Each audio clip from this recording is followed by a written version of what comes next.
भविष्य दर्पण में आज हमारी चर्चा का विषय है गंडमूल नक्षत्र। जो बच्चे मूलों में पैदा होते हैं उन पर इस नक्षत्र में जन्म लेने का क्या प्रभाव पड़ता है और इसकी शांति कैसे करनी चाहिए और इसके प्रभाव से बचने के क्या है उपाय, इन्हीं सब सवालों का जवाब हम जानेंगे भविष्य दर्पण के आज के एपिसोड में डॉक्टर दीपिका शर्मा जी से।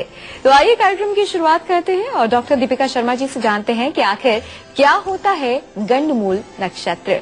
डॉक्टर दीपिका जी, यही जानना चाहेंगे कि सबसे पहले गंडमूल नक्षत्र है क्या?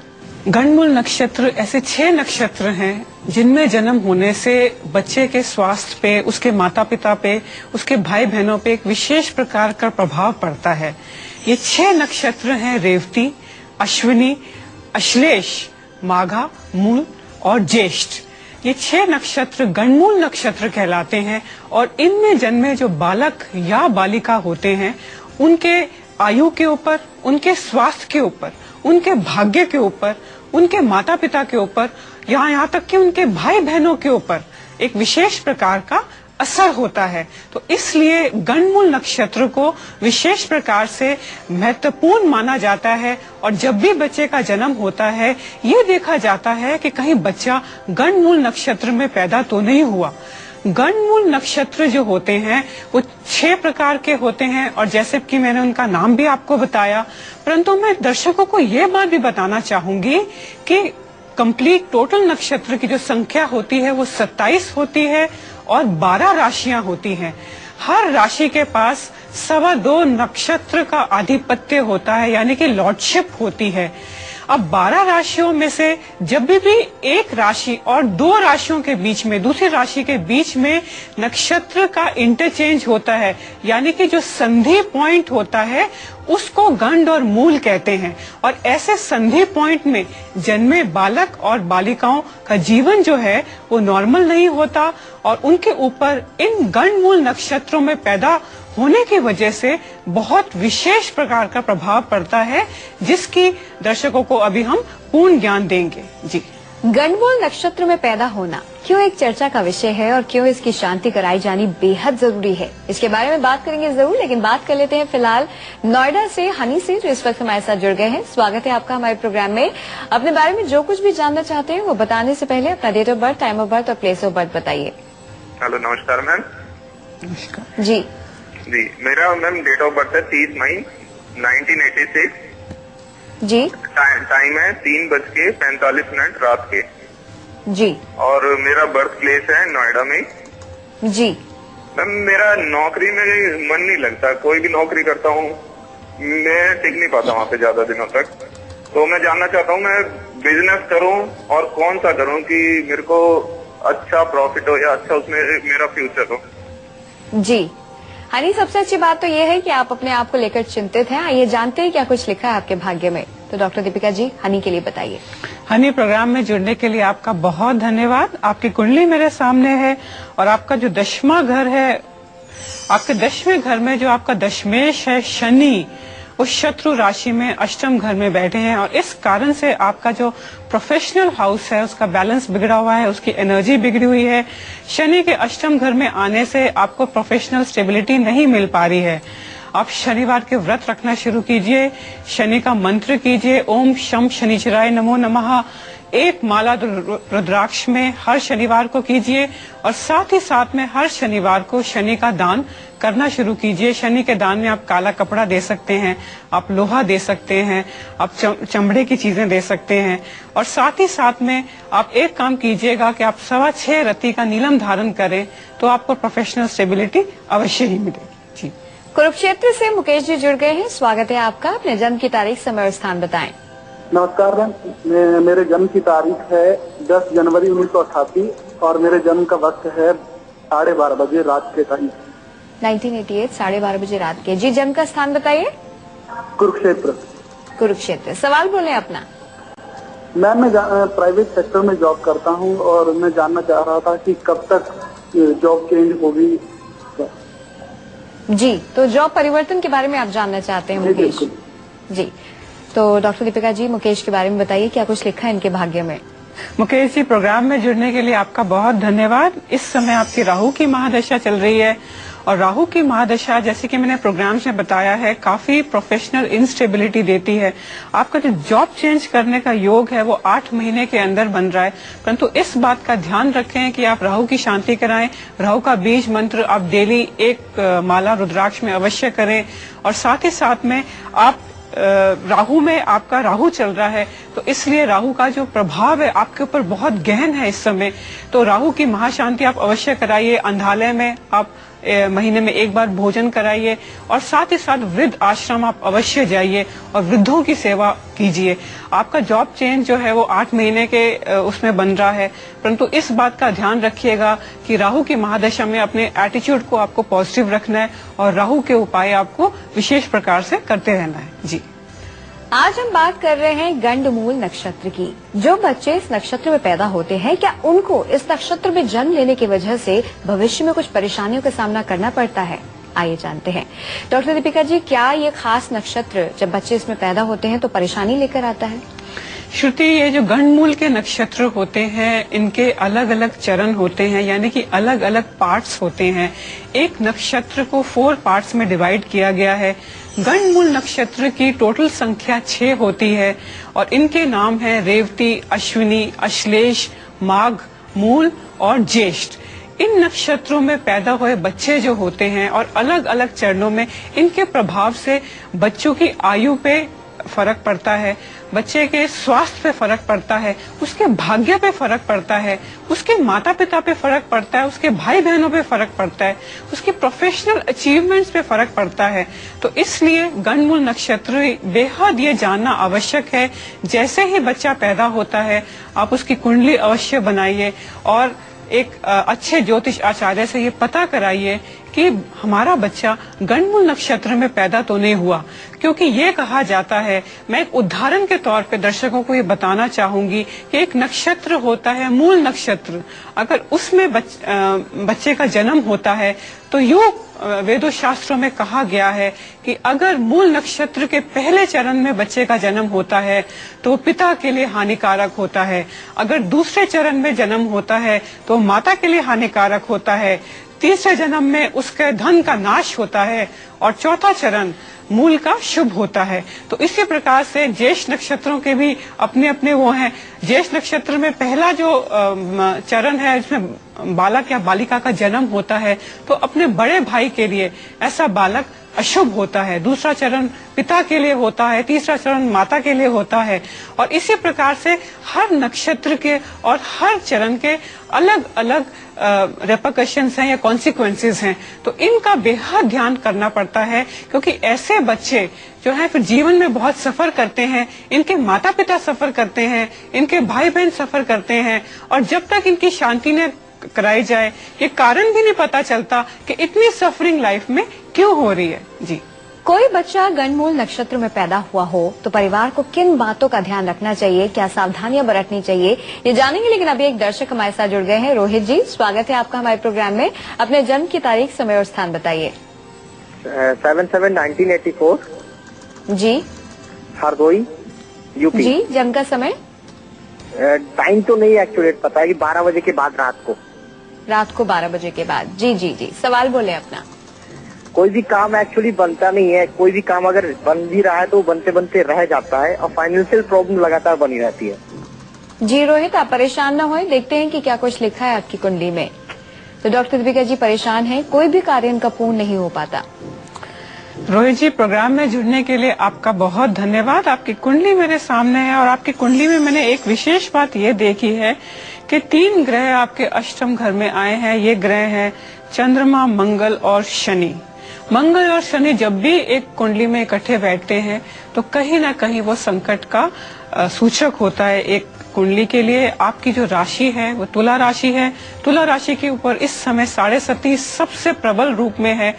आपको शनि के विशेष उपाय करने पड़ेंगे। शनि के उपाय के लिए आप शनिवार का व्रत करें, शनि का महामंत्र करें, और साथ ही साथ में आप मंगल की शांति अवश्य कराएं। मंगल की शांति के लिए सुंदरकांड का पाठ करें और मंगलवार के आप व्रत रखें। आपका जो हॉरोस्कोप है इसमें 7.5 होने के कारण इस समय विशेष प्रकार से फाइनेंशियल प्रॉब्लम्स आ रही हैं। आप मेरे द्वारा बताए गए ये उपाय कीजिए, आपको अवश्य ही इसमें राहत मिलेगी। जी गंडमूल नक्षत्र में अगर किसी के बच्चे का जन्म हुआ हो तो उस परिवार को कौन कौन सी बातों पर खास ध्यान देना चाहिए, आइए जानते हैं। डॉक्टर दीपिका शर्मा जी कहते हैं कि परिवार के लिए बेहद खास होती है एक औलाद, एक संतान। ऐसे में ये खास नक्षत्र गंडमूल नक्षत्र, जिसमें कई सारी बातें आप हमें बता चुके हैं, क्या सावधानियां हैं परिवार के लिए? श्रुति, सबसे पहले तो ये जानना जरूरी है कि बच्चा गंडमूल नक्षत्र में पैदा हुआ है या नहीं। इसके लिए आप एक अच्छे ज्योतिष आचार्य से अवश्य संपर्क करें। वो बच्चे की कुंडली बनाएगा और ये आपको ज्ञान देगा कि बच्चा किस तिथि, किस योग और किस नक्षत्र और में पैदा हुआ है, उसकी राशि क्या है और जनरली उसकी जिंदगी, उसका जीवन कैसा है। बिकॉज एस्ट्रोलॉजी एक बहुत साइंटिफिक साइंस है, एक रोड मैप है, एक नक्शा है आपके जीवन का, आपके व्यक्तित्व का, आपकी पर्सनालिटी का और जिस प्रकार से आपका भाग्य जीवन में जाएगा। तो इस रोड मैप, इस नक्शे को पता करने के लिए बच्चे की जन्म कुंडली बनवाना बहुत आवश्यक है।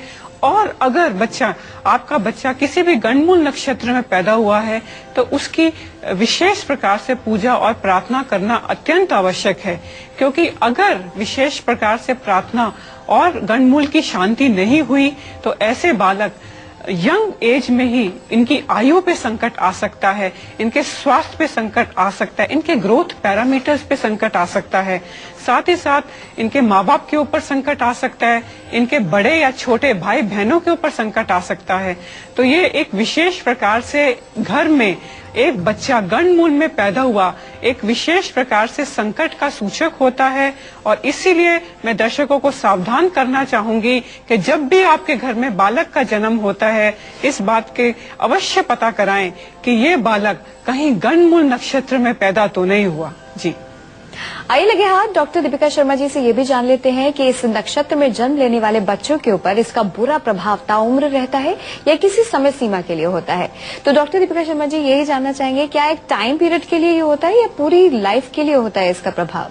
श्रुति, जैसे मैं प्रोग्राम में बता चुकी हूँ कि एस्ट्रोलॉजी एक बहुत ही साइंटिफिक साइंस है। ये एक रोड मैप है, एक नक्शा है आपके जीवन का। जिस समय आपका जन्म होता है उस समय आपकी एक जन्म कुंडली बनती है, जो एक किस्म से उम्र भर ताउम्र आपके साथ चलती है। ये आपके मकान की नींव है, ये आपका रोड मैप और नक्शा है।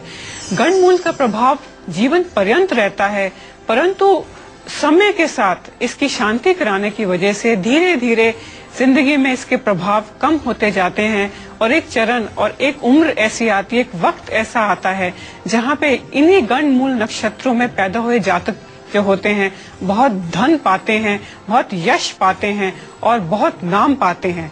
परंतु इसके लिए आवश्यक है कि इन नक्षत्रों की शांति कराई जाए और विशेष प्रकार से प्रार्थना पूजा कराई जाए।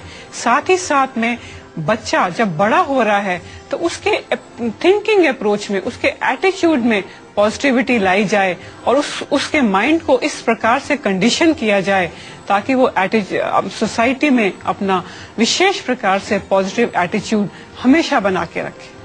भविष्य दर्पण को शुरू करने के पीछे हमारा मकसद है आपका सुनहरा भविष्य। आज लिया गया एक सही कदम संवार सकता है आपका आने वाला कल। इसलिए भविष्य दर्पण में बताए जा रहे उपायों को गौर से सुनिए और इन उपायों को अपनी जिंदगी में अपनाकर खुशहाल जिंदगी पाइए। चलिए अब कार्यक्रम को आगे बढ़ाते हैं और जानते हैं कि ऐसा भी हमने सुना है, कई बार सुनने में ऐसा आता है कि गंडमूल नक्षत्र जहां व्यक्ति के जीवन में परेशानियां बढ़ाता है, वहीं कई बार उसकी किस्मत भी बदल सकता है। क्या इस बात में कोई सच्चाई है? आइए जानते हैं। डॉक्टर दीपिका शर्मा जी, क्या ऐसा भी होता है कि रंग को राजा बना सकता है गंडमूल नक्षत्र? ये श्रुति बिल्कुल है। अधिकांश रूप में तो गंडमूल नक्षत्र एक बालक या बालिका के लिए या उसके माता पिता या भाई बहनों के लिए अरिष्ट यानी कि ठीक नहीं होते, शुभ नहीं होते। परंतु विशेष परिस्थितियों में, विशेष चरणों में अगर इन्हीं नक्षत्रों में बालक या बालिका का जन्म हो तो वो विशेष प्रकार से उसको यश और रूप और धन देता है। जैसे कि मैंने बताया कि मूल नक्षत्र के अगर चौथे चरण में बच्चा पैदा हो तो विशेष प्रकार से धन, यश और रूप पाता है। सिमिलरली अगर एक नक्षत्र है गंडमूलों में से रेवती नक्षत्र, और रेवती नक्षत्र के पहले और तीसरे चरण का जन्म बेहद शुभ माना जाता है और ये एक इंसान को बहुत ही क्रिएटिव, बहुत ही फेमस और बहुत ही धनवान बनाता है। तो जहां गंडमूल नक्षत्र अरिष्ट करने की और नुकसान करने की बहुत बड़ी क्षमता रखते हैं, वहां पे कुछ चरण गंडमूल के ऐसे हैं as exception to the case, जो एक जातक को बहुत ही ऊंचाई पर भी लेके जा सकते हैं। जी, तो गंडमूल नक्षत्र के बुरे प्रभावों से बचने के लिए क्या है खास उपाय, जानेंगे डॉक्टर दीपिका शर्मा जी से। लेकिन फिलहाल बात कर लेते हैं एक दर्शक से। भागलपुर से एक दर्शक हमारे साथ जुड़ गए हैं। आलोक जी, स्वागत है आपका। अपने जन्म की तारीख, समय और स्थान बताइए। मेरा नाम आलोक प्रियदर्शी है। जी, थोड़ा जोर से बोले। हेलो जी। हाँ, आलोक नाम है मेरा। जी। हाँ, और मेरी जन्म तारीख जो है 10 सितंबर 1976 है। 10 सितंबर 1976। जी जी। जन्म का समय और स्थान बताएं। समय स्थान है भागलपुर, बिहार में। भागलपुर, बिहार। और जन्म का समय? हेलो, जन्म का समय बताइए। जन्म का समय शाम के 7:17 है। जी, जन्म का समय है शाम के 7:17। जी जी, सवाल बोले अपना। हाँ, मैं ये सवाल चाह रहा हूँ कि मेरी नई नौकरी जो है, मैं चाह रहा हूँ अपनी जॉब बदलने के लिए, तो ये जॉब कब बदल पाऊंगा मैं? जी, जॉब के बारे में जानना चाहते हैं आलोक जी। आइए जानते हैं, ये जानना चाहते हैं कि नई नौकरी कब होगी, जॉब चेंज करना चाहते हैं ये।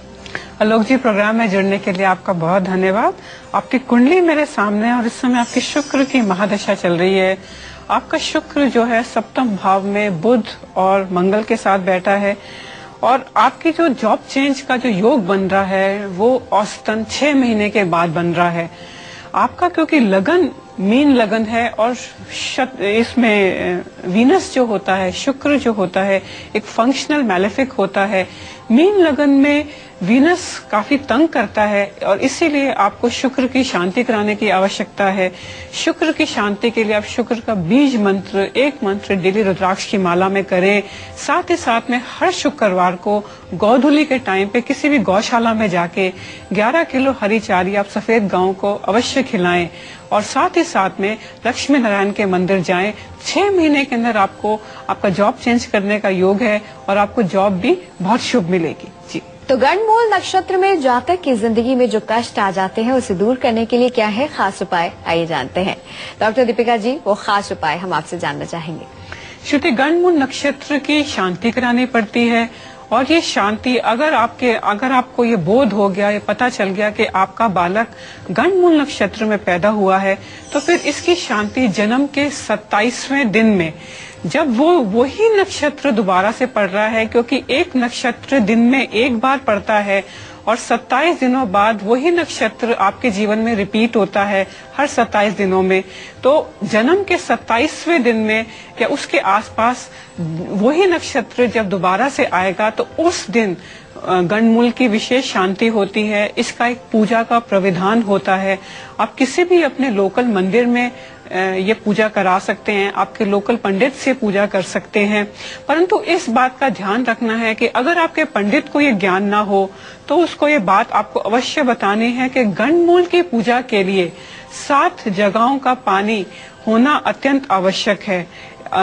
7 जगहों में आप किसी भी क्षेत्र में कम से कम जो 50 किलोमीटर की दूरी पे हो, उस जगह का पानी, 7 जगहों का पानी से यही पूजा होनी चाहिए। और साथ ही साथ में 7 जगहों की मिट्टी भी इस पूजा में इस्तेमाल होती है।